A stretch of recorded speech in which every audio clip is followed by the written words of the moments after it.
안녕하세요. 크리스천 영상학교를 여는 신목사입니다. 앞으로 능력 있는 기도를 하는 사람만 살아남는 시대가 온다 라는 제목으로 생각해 보겠어요. 이제 세상이 바뀌고 있다는 것을 부정하는 사람들은 한 명도 없을 겁니다. 긍정적으로 바뀌는 게 아니라 불안하고 불확실하게 바뀌고 있죠. 미국의 트럼프 대통령이 자국 이기주의 선거 전략으로 당선이 되자 전 세계를 향해 미국 우선주의의 깃발을 뽑았어요. 그러자 중국과 러시아가 그 뒤를 따랐으며 미국만큼은 아니어도 힘센 나라인 일본이 만만한 나라를 향해 갑질을 해대고 있죠. 그러나 우리는 몇몇 힘센 나라에 한정된 이야기로 생각했었어요. 그러나 코로나 사태가 벌어지자 전 세계 모든 나라가 현실임을 인정해야 했죠. 입국을 금지하는 것은 물론 우방을 상대로 엄청난 웃돈을 넘기고 마스크를 쟁탈하는 파렴치한 사건이 뉴스에 뜨고 있어요. 왜 그런 일이 일어나는지 아세요? 사람들이 두려움과 불안에 패닉에 빠져 있기 때문이에요. 그래서 코로나 사태가 잠잠해지더라도 경제 상황은 10년 뒤로 후퇴할 것이라는 얘기가 정설이 되고 있어요.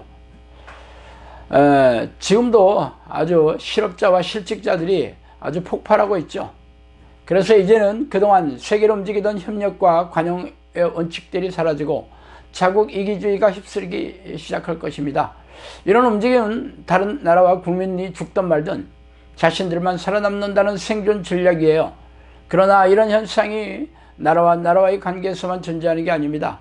회사가 망하고 직장에서 쫓겨나고 실업자가 넘쳐날 것이며 사람들이 사나워지고 민심이 흉흉해지는 것을 불보듯 환하게 보겠죠. 기업이 망하며 세금이 줄어들어 정부도 파산하는 일이 벌어질 수도 있어요. 그러면 공무원이나 교사들도 정년이나 월급을 보장할 수가 없겠죠. 그런 일이 닥치면 교회도 엄청난 타격을 입게 됩니다. 생존하기 위해 혈안이 된 사람들이 무슨 신앙을 버리고 교회를 떠나가며 이런 정교에 관심이나 갖겠어요. 그래서 수많은 중소교회가 사라지고 대형교회만 명맥을 유지하게 될 것입니다.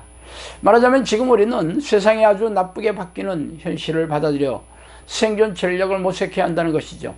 예전에 성령께서는 세상이 바뀌는 때가 온다는 말씀에 이어서 지금 세상이 바뀌고 있는 중이라고 말씀하셨어요. 말하자면 지금 세상이 바뀌기 시작했으며 앞으로 머지않아 세상이 바뀌게 될 것을 말씀하신 것입니다. 그렇다면 하나님께서는 종말의 시계를 앞당겨서 초입기에 들어갔다고 해도 틀리지 않겠죠. 성령께서는 저에게 종말의 때가 지연되는 이유가 기도하지 않은 사람들에게 기회를 주기 위해서 연기하셨다고 하셨어요. 그러나 이제 하나님의 인내심도 바닥이 나셨음을 눈치챌 수 있어요. 그래서 우리가 어떻게 살아야 하는지 고민해야 할 때가 온 것입니다. 지금까지 세상을 잘 사는 비결이 무엇이었어요? 성격이 탁월해서 의대나 법대에 들어가서 의사나 변호사나 되거나 공무원이나 교사가 되어도 나쁘지 않았죠. 물론 은수저를 입에 물고 태어나서 부모의 유산으로 건물 월세만 받아도 럭셔리하게 살아가는 사람도 적지 않았어요.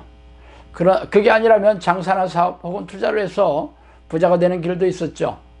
그러나 세계 경제가 후퇴하면서 회사가 망하고 자영업자가 거리에 나앉으며 세금을 내던 사람들이 줄어들면 정부도 공무원이나 교사들에게 월급을 주기 힘들어질 것입니다.